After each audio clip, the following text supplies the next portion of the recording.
Hello, and welcome to the channel. Today we'll be playing Foundation. This is an alpha build of Foundation, which is a medieval city builder. I really like the game. It's set in Europe, somewhere in Europe, and it's got really beautiful graphics. Low poly, but still really fancy. Looks very nice. It's got a clean interface, and since it's just in alpha right now, I've been seeing its mechanics since the beginning, so it's not anything overwhelming, and it's pretty good. So we're gonna start a new game here. We have a list of 5 different maps that we can choose from. I did a couple of runs on various maps, and I think for this one we will go with the hills, which I've never tried until now. So we'll start the match and we'll start the game, and let's see how it goes.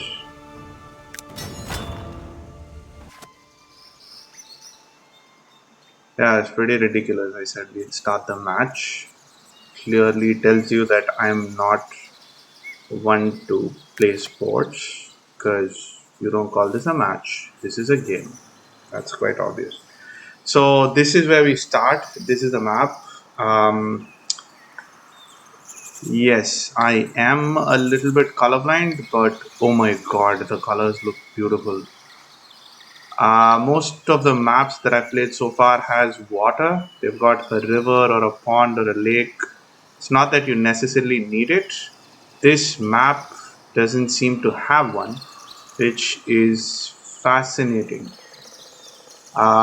Which means fishing is off the books. Fishing is off the table, not off the books, off the table.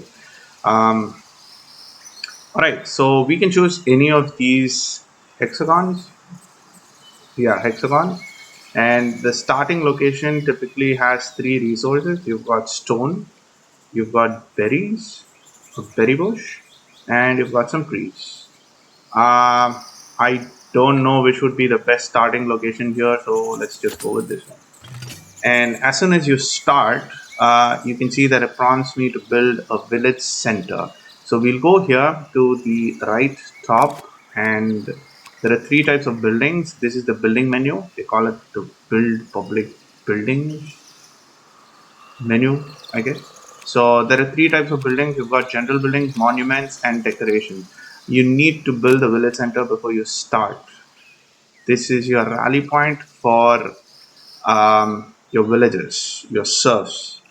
So, I mean, as soon as you put it down, you get a bunch of villagers. We've got 1, 2, 3, 4, 5, 6, 7, 8 villagers.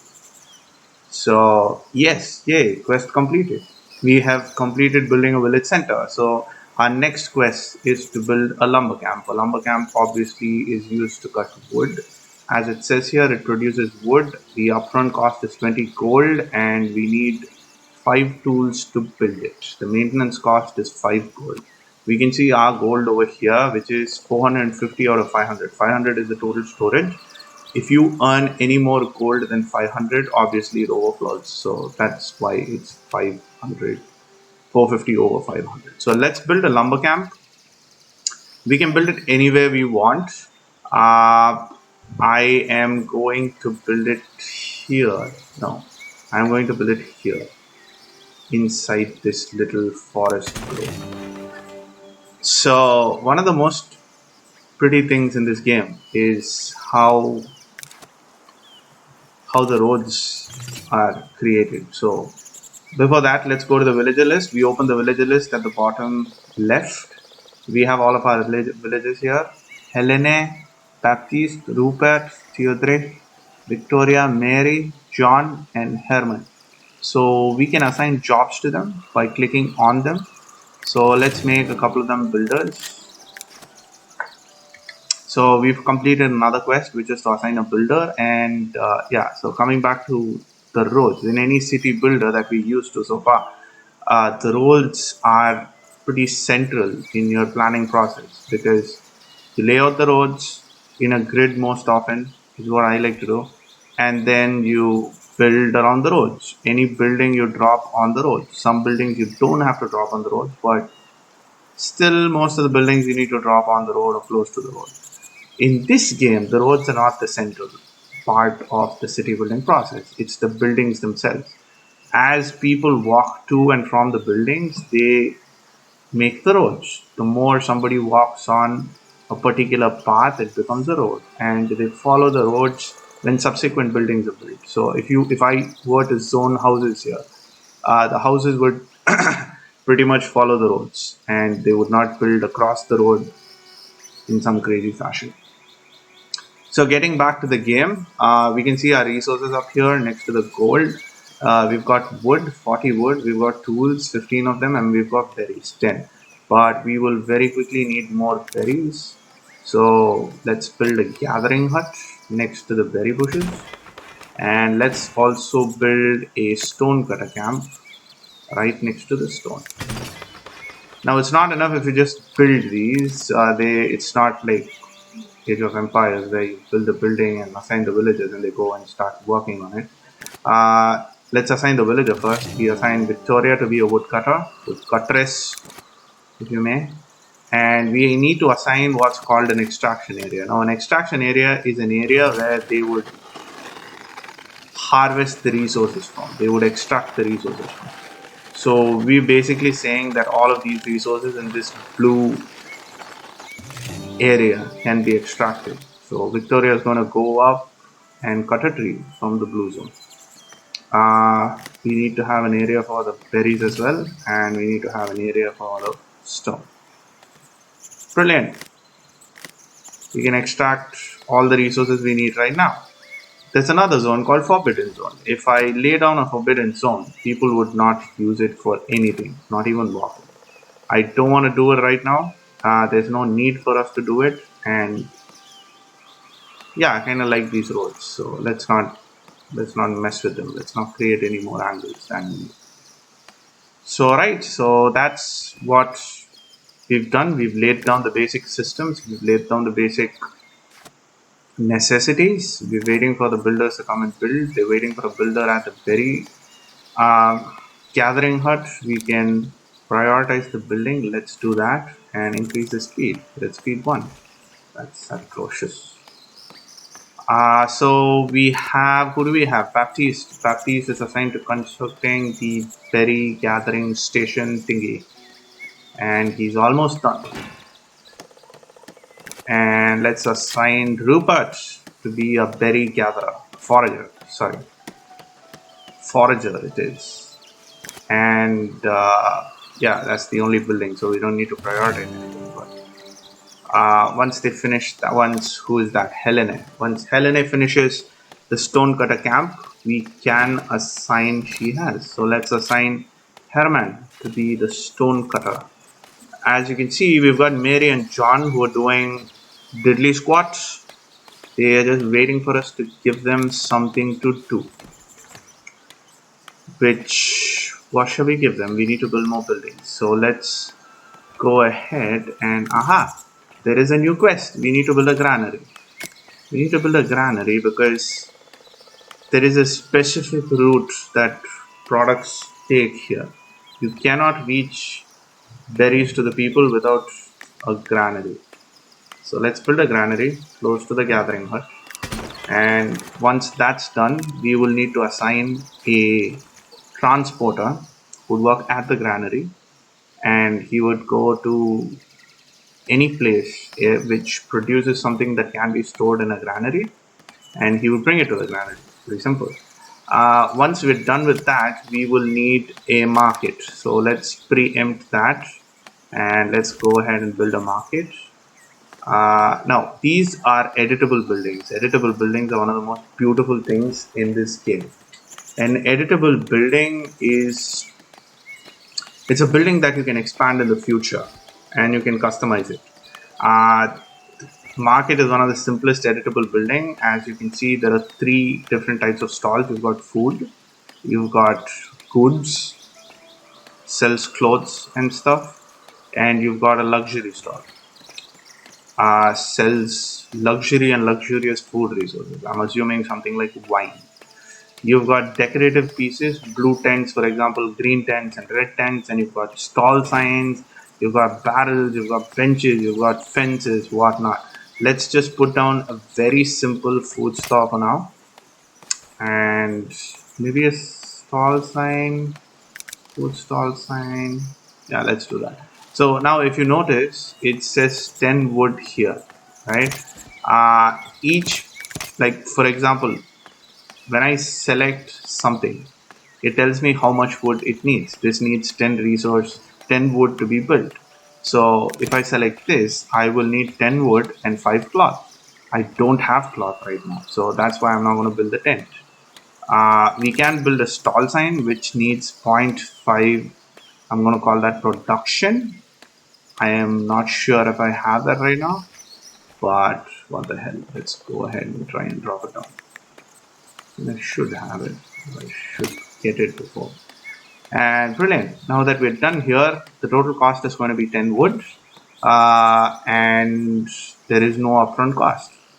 It's going to cost me production, 50 production, 5 gold for maintenance, I'm guessing. What is this production? Splendor.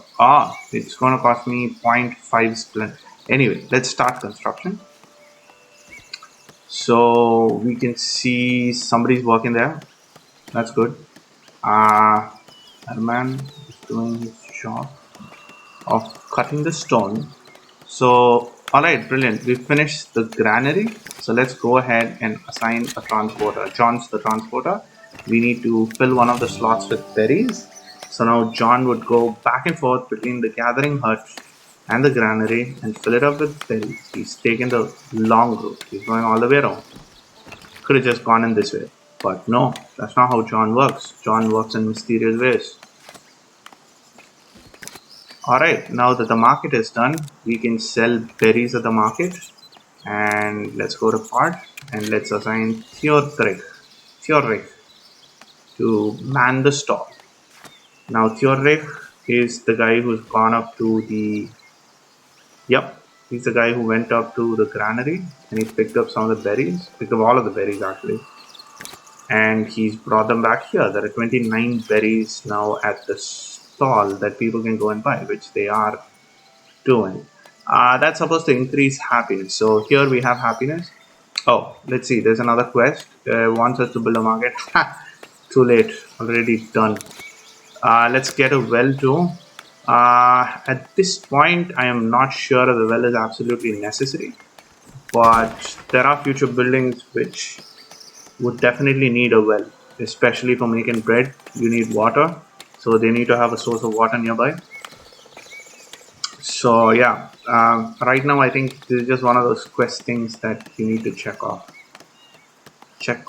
Alright, so that's going to give me 100 gold once I finish. You are going to see the gold go over limits. We'll have 530 gold, but it'll cap out at 500. So here you can see plus 6. Plus 6 is my balance. See, caps out at 500. So plus 7 is my balance now. So it's plus 7 because of 11 income that I get from villagers. So every time a villager buys something from the berry store, I get gold for it. And the cost is the cost of maintenance of each of the buildings. I think. I do remember that the first building cost us 5 in maintenance. So I guess the ticking time is different from the calculation time. I don't know. Anyway.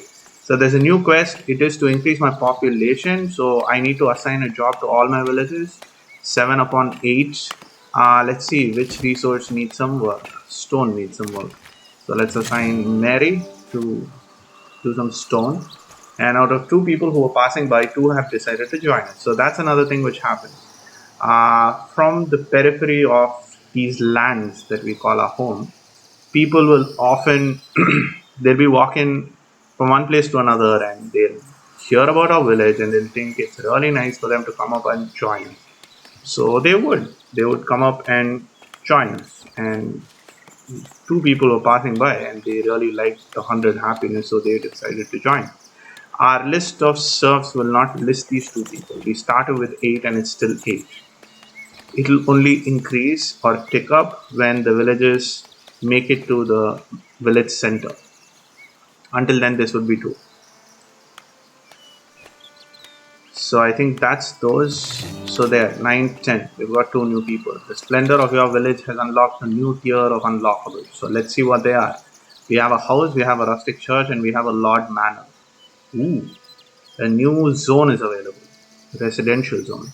And the king has acknowledged our presence. The king recognizes your efforts in establishing your settlement. I am but your humble servant. Alright, no choice. Can't tell him to go something himself, so we shall accept. So brilliant, we've got one extra type of zone now, the residential zone. Your people will actually, they will get promoted through the levels, and as that happens they will have more needs. The houses are the first need that our people have, which we need to satisfy. So let's just zone all of this. Yeah, I'm sorry about that one tree, but I don't have time to worry about one tree because I'm Bolsonaro's best friend. There. So we've got people building houses. We need to build a Lord Manor. We need to assign a Great Hall to the Lord Manor room, and at the end of the month promote a villager to a serf. We also need to unlock a warehouse from the labor estate panel. Right, that's a lot of things. So let's see how all of that happens. First off, we have 2 villagers who lack space for housing. That's not much of a problem. There's a bunch of houses being built here, so that's going to take care of that. Let's go back to our building menu and let's go to monuments. And here we have the Lord Manor. The Lord Manor, I'd like to think of it as my little house. So let's throw that down. This editable building has a bunch of parts. So the first part is the core. 10 planks and 6 stone. I need planks. I don't have planks. So we need to get down to doing that. That's a nice place for a Lord Manor. And what else do I need? I need a doorway to get in, get out. Can I? Is it going out? Or can I? Oh, I can. That's nice. And a tower is something we need. This is just something I like to do. I like to pull up the tower so that the windows are above the roof. Just, you know, a little bit. Yeah, that's fine. Now, the more you increase the size, the more your raw material changes. So you can actually see your splendor changes, number of planks changes. Oh yeah, focus on this. Focus. See, yeah, that's how it works. So alright. Nothing else. We don't need anything else. So this is done, but we do need planks. So what do we need to make planks? Let's see now. Lumber camp, sawmill. What does it do? It produces planks in exchange for wood. We've got 35 wood, so that's okay. So where's our wood cutters? Over here. Let's put this outside here. I mean, it's a little bit of a walk, but I want to keep this pristine. You know, I want to like keep the trees there. The trees grow really slow, or they don't grow at all. I'm not sure unless you have a reforester. A reforester is a dude who spreads his seed. Yeah, that's what he does. Spreads his seed all over the grasslands. Sounds nasty, but it replenishes the forest. So, yeah, that's good. So this will probably wait on that. This is waiting for the plants. We've got all the stones we need. So we need to wait on that as well. Cannot do anything else. In the meanwhile, let me get some more extraction zones over here. Make sure we have enough trees to do what we need to do. But yeah, eventually I am going to restrict this zone, restrict the lumbering, wood cutting. What do you call it? The lumbering, the wood cutting? Yeah, lumbering is more like a giant walking, isn't it? So, alright. The wood cutting is going to be restricted there, but it's good for us to get rid of all of this. We can build more stuff here, probably zone more houses. See, this is what I'm talking about. It's so beautiful. They go around the forest. And it's like, it's really pretty. It is. And the assets are so nice. Like, okay, they all look creepily the same. It's like there's a bunch of quadruplet women here. But you've got these, which are different. See? See? Yvette is different from what? Yvette? Who are these people? Ah, probably some new people. Our village is banging. Probably a lot of people want to come and join us. But it's just 11 now, but alright. Alright.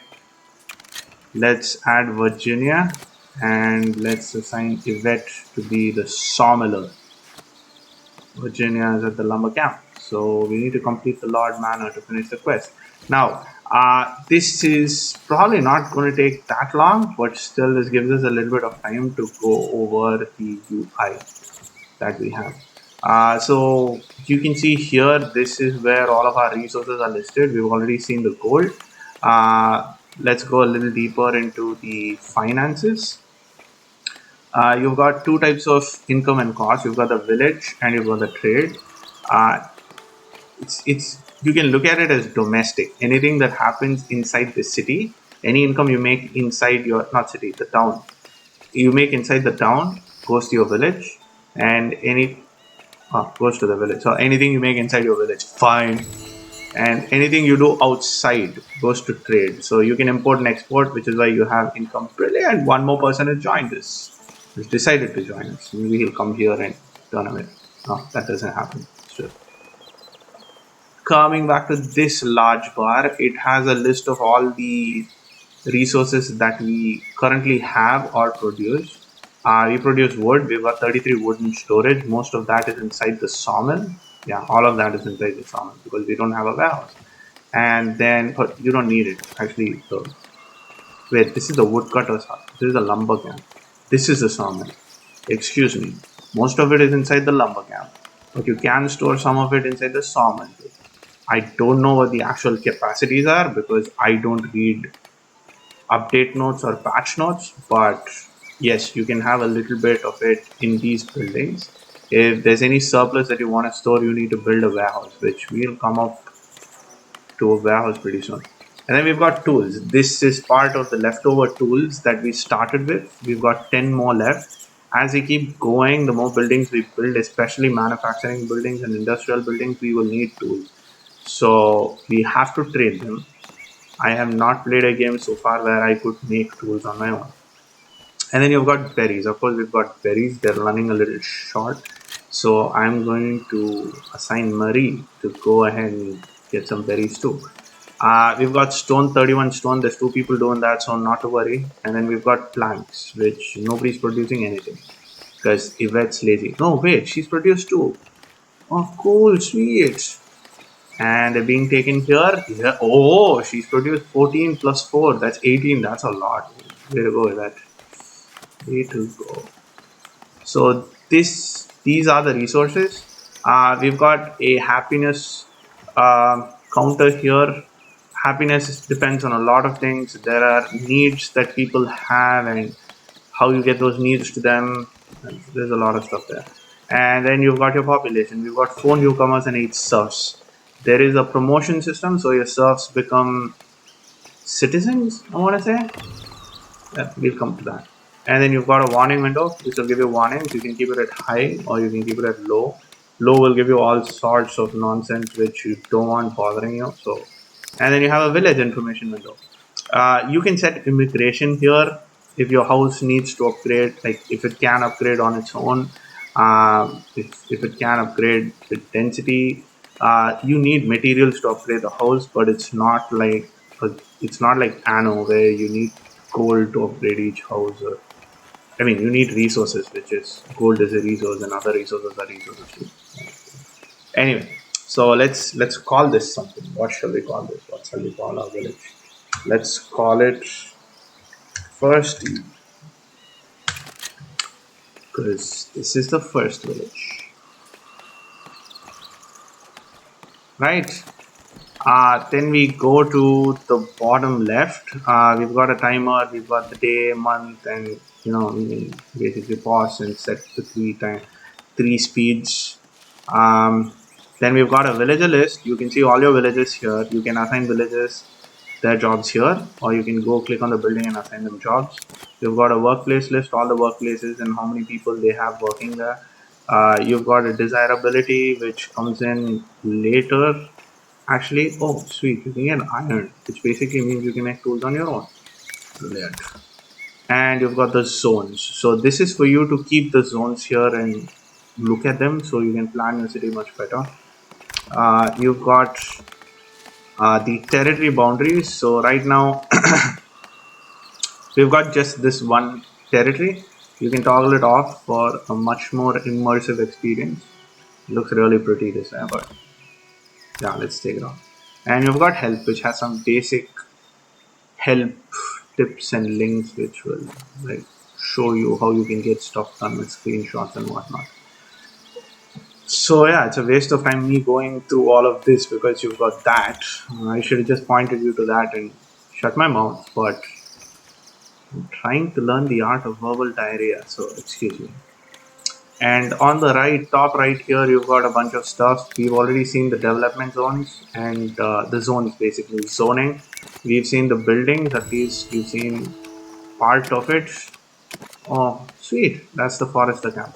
Once we reach 12 serfs, we can unlock the forester camp. How many serfs do we have? We have 8, 4 more to go, brilliant. We can build these two. We've already built the market and the Lord Manor. We can build a church and a wooden bridge if needed. I don't see where. Actually, you can bridge valleys here, so that could still be useful. And then you have the build walls, which we have not reached that stage yet. So we have an estate manager. So this will help you to unlock things. So it says unlock a warehouse from the labor panel. So if you come here, we can unlock it if we have 10 newcomers, which, what do you know, we have more than that. So all the serfs were newcomers at one point, so they're added to them. So let's choose this. The warehouse is unlocked. Brilliant. So it will ask us to, there you go, unlock a trade route to get tools, and then we get one free territory. So let's go to trade. We need 20 planks. So once we finish that and we let it stockpile a little bit, we can get planks, and with the planks we can, yeah, we can pretty much start trading with, what was the name of that city? Let's see, Northbury. We can start trading with Northbury. Meanwhile, let's go ahead and plop down a little warehouse. Control and spin your mouse for it to rotate, for the link to rotate. Yeah. See, these are things I don't actually need to tell you. Once you start playing the game, you would get to know it. But anyway, here's me telling you. We finished this, we finished this, we finished the estate manager. There's a lot of stuff to get here, and it's really brilliant. Monasteries are really cool. Like, it's like a network of buildings. You can keep building inside them and outside them. And as the game progresses, you'll actually see that you'll start caring about your village or your town because it grows both organically and because of your inputs. So it's, my god, I haven't seen so many people join up just like that. What, you know, it always goes down, the graph goes down, people start rejecting your village. But yeah, it's a good run.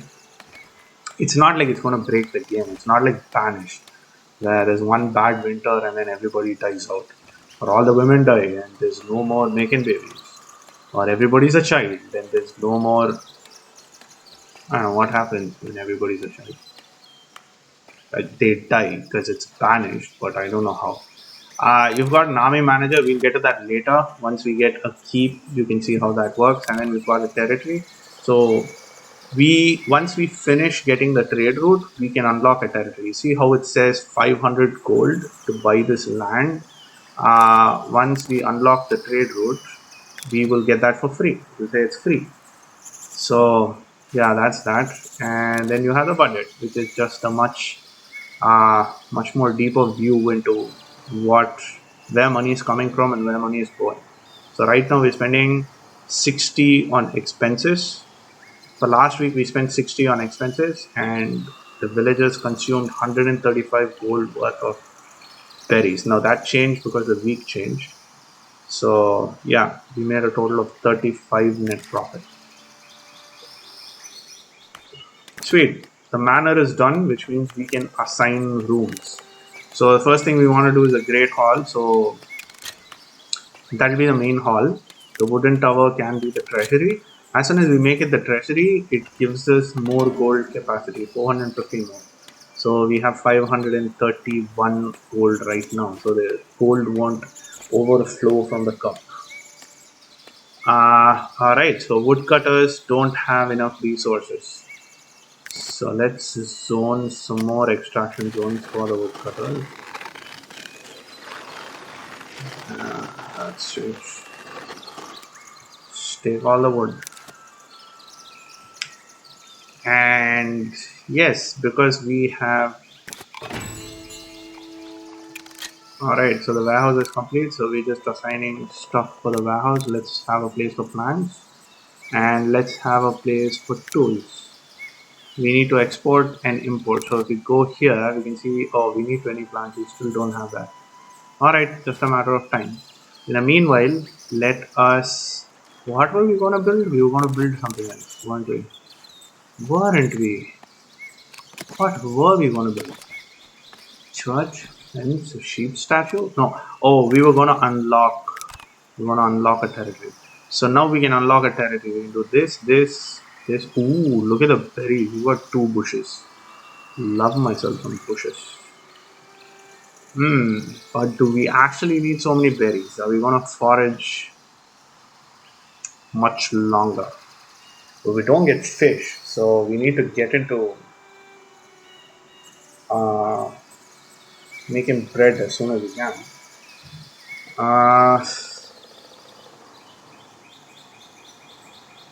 Alright, let's go with this piece of land.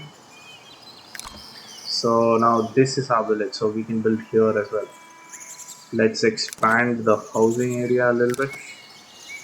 Residential. Yeah.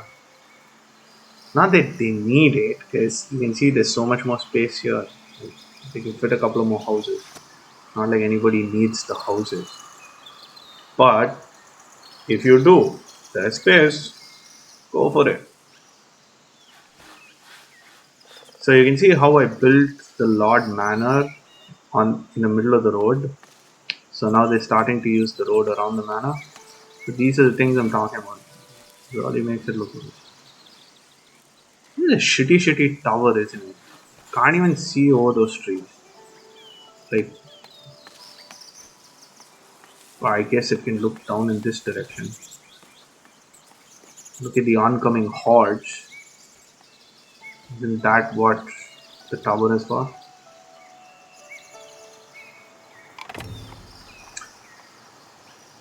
Alright, one person is passing by and 0 have decided to join our village. Damn it! In that note, let's put a cut in this video and I'll be back shortly with another video. Thank you. Hope you enjoyed. Please leave your comments below. Bye.